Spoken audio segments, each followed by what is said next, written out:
Assalamualaikum warahmatullahi wabarakatuh. Rangkuman materi PAI kelas 4 semester 1. Sebelum ke materi, mari kita berdoa terlebih dahulu.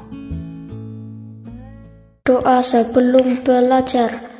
Rabbi zidni ilma warzuqni fahma. Ya Allah, tambahkanlah aku ilmu, dan berikanlah aku rizki akan kepahaman.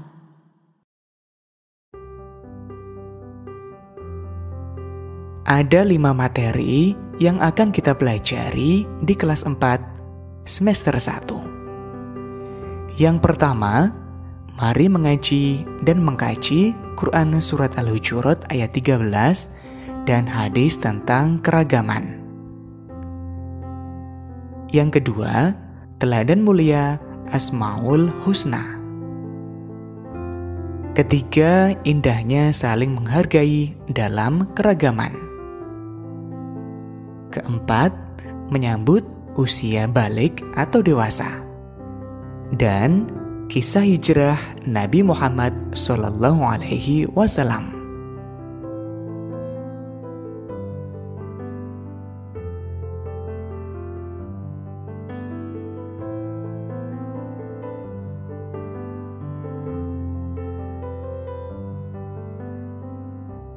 Mari mengaji dan mengkaji Quran Surat Al-Hujurat ayat 13 dan hadis tentang keragaman. يا أيها الناس إنا خلقناكم من ذكر وأنثى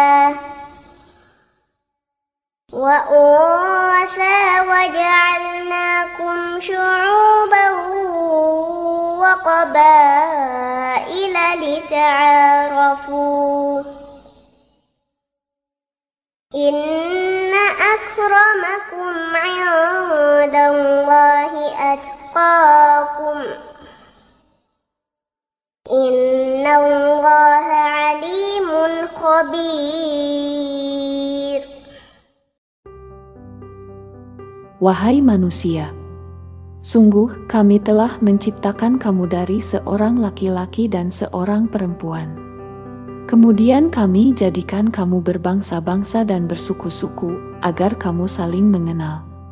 Sesungguhnya yang paling mulia di antara kamu di sisi Allah, ialah orang yang paling bertakwa. Sungguh, Allah Maha Mengetahui, Maha Teliti.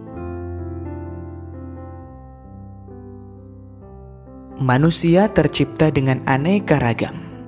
Allah tidak senang terhadap orang yang menampakkan kesombongan dengan keturunan, kekayaan, atau kepangkatan. Karena sesungguhnya yang paling mulia di hadapan Allah hanyalah orang yang paling bertakwa.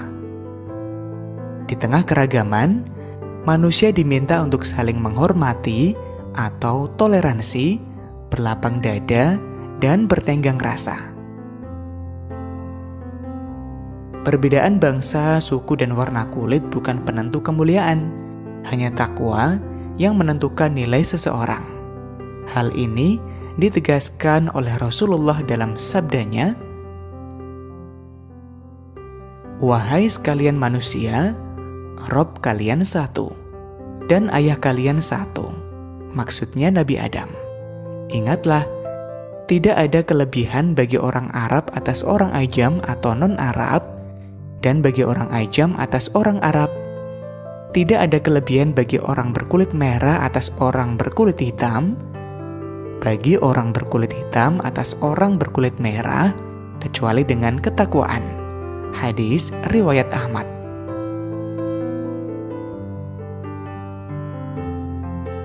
Teladan mulia Asmaul Husna.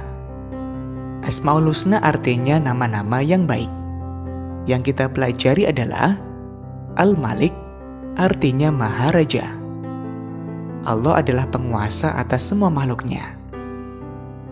Al-Aziz, artinya Maha Mulia atau perkasa. Allah mempunyai kedudukan yang maha tinggi. Al-Qudus artinya maha suci. Allah adalah zat yang tersucikan dari segala macam kekurangan. As-Salam artinya maha sejahtera. Allah maha sejahtera dan maha menyelamatkan. Allah memberi keselamatan pada hamba-hambanya. Al-Mu'min artinya maha pemberi keamanan. Allah adalah Tuhan yang memberi rasa aman pada seluruh makhluknya. Contoh akhlak meneladani Al-Malik adalah menahan diri. Contoh akhlak meneladani Al-Aziz adalah mandiri. Akhlak meneladani Al-Qudus adalah cinta kebersihan.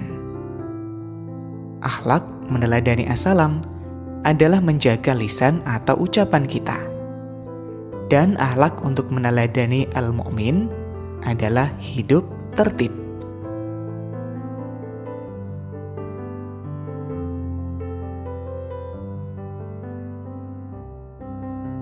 Indahnya saling menghargai dalam keragaman. Keragaman sebagai sunatullah. Untuk apa Allah menjadikan manusia beraneka ragam? Tujuannya agar saling mengenal, sehingga menghasilkan hubungan harmonis, kerjasama, dan saling mendukung. Rasulullah menegaskan bahwa kebaikan dalam Islam adalah akhlak mulia. Akhlak mulia meliputi akhlak kepada Allah, kepada sesama manusia, dan kepada alam sekitar. Sikap terbaik dalam keragaman dan perbedaan adalah saling menghargai dan menghormati atau toleransi.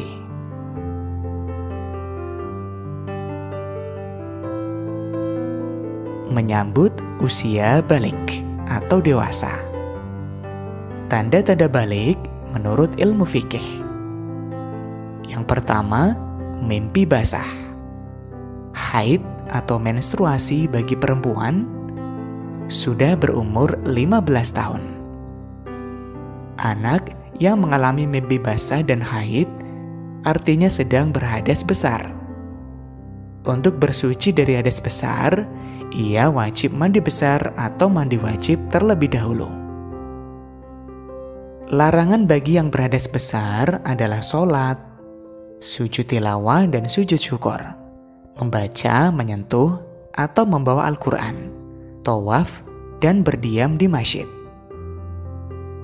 Tanda balik menurut ilmu biologi.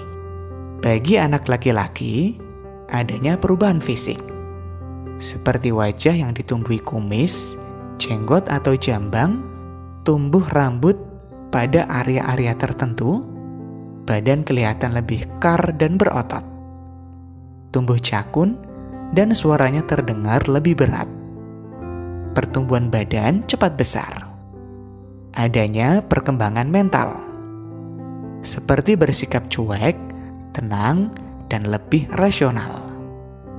Bagi perempuan, adanya perubahan fisik, seperti pinggul dan dada yang mulai membesar, tumbuh rambut pada area tertentu, kulit perempuan lebih halus, pertumbuhan badan juga bertambah cepat, mengalami haid atau menstruasi. Perkembangan mental pada perempuan biasanya cenderung mendahulukan perasaan, ingin dimanja dan diperhatikan. Kewajiban setelah usia balik atau dewasa. Bila kalian telah mengalami tanda balik, berarti kalian telah disebut mukallaf atau orang dewasa yang wajib menjalankan hukum agama. Di antaranya, sholat fardu, menutup aurat, dan mencari ilmu.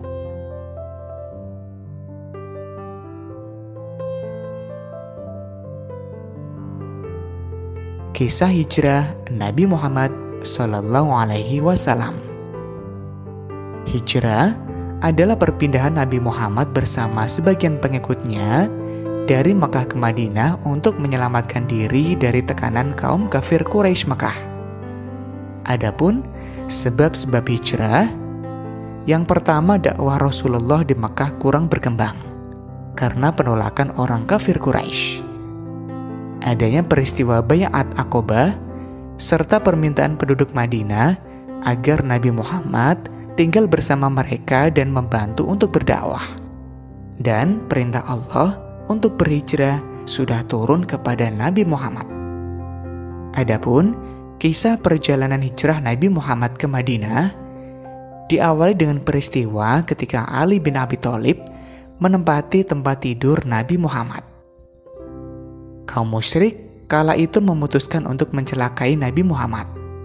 Namun Allah menyampaikan rencana kaum kafir Quraisy kepada Nabi Muhammad. Kemudian beliau memerintahkan Ali bin Abi Thalib untuk tidur di pembaringan beliau sambil memakai selimut berwarna hijau buatan Hadramaut yang biasa dipakai beliau. Nabi Muhammad ke rumah Abu Bakar. Pada suatu siang menjelang hijrah, Nabi Muhammad berkunjung ke rumah Abu Bakar. Nabi Muhammad menyampaikan pada Abu Bakar bahwa beliau telah mendapatkan izin untuk berhijrah. Kemudian, Abu Bakar menyampaikan bahwa dia telah menyiapkan 2 unta, satu untuk Nabi dan satu untuknya guna perjalanan ke Madinah. Pada tanggal 27 Safar atau tahun ke-14 kenabian, Nabi Muhammad bersama Abu Bakar berjalan kaki ke Gua Thur. 3 malam lamanya Nabi Muhammad bersama Abu Bakar menginap di dalam Gua Thur. Pada tanggal 8 Rabiul Awal, rombongan tiba di Kuba. Nabi Muhammad di Kuba tinggal selama 4 hari. Di tempat itu, beliau membangun Masjid Kuba. Hari Jumat, beliau bersama Abu Bakar berangkat menuju Madinah. Sebelum sampai ke Madinah, beliau sholat Jumat di perkampungan Bani Salim bin Auf bersama rombongan yang berjumlah sekitar 100 orang. Lokasi itu dikenal dengan nama Wadi atau Lembah Ar-Ranun. Itulah sholat Jumat Nabi yang pertama di Madinah. Setelah sholat Jumat, beliau menuju Yasrib yang sejak hari itu berubah namanya menjadi Madinatul Rasul yang disingkat dengan Al-Madinah. Beliau disambut dengan sangat meriah di jalan atau dari atas rumah-rumah. Masyarakat Madinah menyambut beliau dengan syair-syair pujian yang mengharukan. Kaum muslimin yang pindah dari Makkah ke Madinah kemudian dikenal dengan nama kaum Muhajirin. Dan penduduk Madinah yang membantu perjuangan dakwah Nabi Muhammad setelah hijrah ke Madinah disebut kaum Ansor. Hikmah hijrah Nabi Muhammad SAW. Setiap muslim hendaknya mampu menempatkan usaha dan kepasrahan kepada Allah dalam menghadapi suatu peristiwa. Sikap yang bisa kita teladani adalah ulet dan tawakal. Dalam berjuang, seseorang harus dapat memberi segala yang dimilikinya, tidak menanti hadiah atau imbalan atas perjuangan itu. Sikap yang bisa kita teladani adalah ikhlas dan rela berkorban. Perlunya keterlibatan semua kelompok dalam upaya mencapai cita-cita bersama. Sikap yang bisa kita teladani adalah kerjasama. Demikian rangkuman materi PAI kelas 4 semester 1 Kurikulum Merdeka. Mudah-mudahan bermanfaat. Selamat belajar. Wassalamualaikum warahmatullahi wabarakatuh.